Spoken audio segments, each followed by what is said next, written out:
Hi hello friends అందరికీ నమస్కారం. ఈరోజు ఈ వీడియోలో ఆంధ్రప్రదేశ్లో రేషన్ కార్డు కలిగిన కుటుంబాలకు ఈరోజు ఆగస్టు 7న ఈ పథకం కింద 25,000 రూపాయలు విడుదల చేయబోతున్నారు.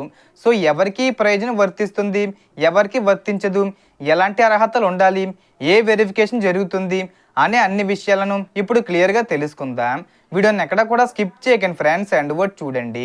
వీడియో స్టార్ట్ చేసే ముందు మీకు ఒక small request friends, AP government నుంచి పథకాలకు సంబంధించి ఏ చిన్న అప్డేట్ వచ్చినా మీరు మిస్ కాకుండా ఉండాలంటే వెంటనే మన ఛానల్ని సబ్స్క్రైబ్ చేసుకోండి. అండ్ సబ్స్క్రైబ్ చేసుకున్న వాళ్ళందరూ కూడా సబ్స్క్రైబ్ బటన్ పక్కనున్న గంట సింబల్లో ఆల్ అని పెట్టుకోవడం మర్చిపోకండి ఫ్రెండ్స్. ఇలా పెట్టుకోవడం వల్ల నేను పెట్టే ప్రతి ఒక్క వీడియో మీరు నోటిఫికేషన్ రూపంలో పొందగలరు. అండ్ వీడియో మీద నచ్చితే లైక్ చేయండి ఫ్రెండ్స్. సో ఏమాత్రం లేట్ చేయకుండా వీడియోలోకి వెళ్ళిపోద్దాం. సో ఈరోజు ఆగస్టు 7న నేతన్న నేస్తం పథకం కింద అర్హులైన చేతి మగ్గం నేతలకు ఒక్కొక్కరికి 25,000 రూపాయల ఆర్థిక సహాయం వారి బ్యాంక్ ఖాతాల్లో జమ చేసే ప్రక్రియ ప్రారంభం కానుందని ప్రభుత్వం ప్రకటించింది.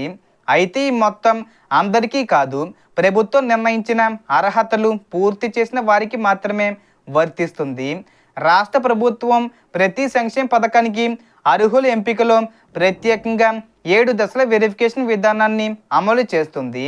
అందులో కుటుంబ అర్హతలు, ఆదాయ పన్ను చెల్లిస్తున్నారా లేదా, కుటుంబంలో ప్రభుత్వ ఉద్యోగులు లేదా ప్రభుత్వ పెన్షనర్లు ఉన్నారా లేదా, భూమి వివరాలు డ్రై ల్యాండు మరియు వెబ్ ల్యాండు కలిపి నిర్ణయించిన పరిమితిలో ఉన్నాయా లేదా, ఇంటి విద్యుత్ వినియోగం 300 యూనిట్ల లోపే ఉందా లేదా, అలాగే వైటు బోర్డు 4 చక్రాల వాహనం ఉందా వంటి అంశాలను పరిశీలిస్తారు. ఈ ప్రమాణాల ప్రకారం అర్హత సాధించిన వారికి మాత్రమే పథకం ప్రయోజనం అందుతుంది. ముఖ్యంగా ఈ పథకం చేతి మగ్గం కలిగి ఉన్న నేతన్నలకు వర్తిస్తుంది. అలాగే పవర్ లూమ్స్ కలిగిన వారికి ప్రభుత్వం 500 యూనిట్ల వరకు ఉచిత విద్యుత్తు సౌకర్యాన్ని కూడా అందిస్తుంది. అంతేకాకుండా ration card, house holding mapping, NPC mapping వంటి వివరాలు సక్రమంగా ఉండడం చాలా ముఖ్యం. ఎన్పిసి మ్యాపింగు పూర్తి కాకపోతే అర్హత ఉన్నా కూడా బ్యాంక్ ఖాతాల్లో నిధులు జమ కావడంలో ఆలస్యం లేదా సమస్యలు తలెత్తే అవకాశం ఉంటుంది. ఎప్పటికే అర్హుల జాబితాలు సంబంధిత సచివాలయంలో అందుబాటులో ఉంచినట్లు సమాచారం.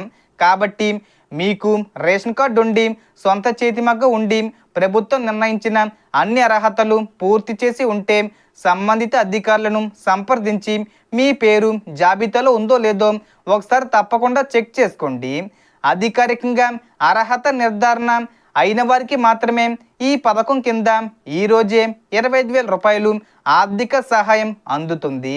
ఈ పథకం గురించి మీకేమైనా సందేహాలు ఉంటే కామెంట్లో తప్పకుండా అడగండి. అందుబాటులో ఉన్న అధికారిక సమాచారం మేరకు మీకు సమాధానం ఇవ్వడానికి ప్రయత్నిస్తాను. అలాగే మీ గ్రామంలో ఈ పథకం కింద ఎవరికైనా లబ్ధి అందిందా లేదా, మీరు అర్హుల జాబితాలో ఉన్నారా, కామెంట్లో తెలియజేయండి. సో టోటల్ ఇన్ఫర్మేషన్ ఇది ఫ్రెండ్స్. మీకు ఈ వీడియో నచ్చితే లైక్ చేయండి, షేర్ చేయండి అండ్ సబ్స్క్రైబ్ చేసుకోండి. Thanks for watching.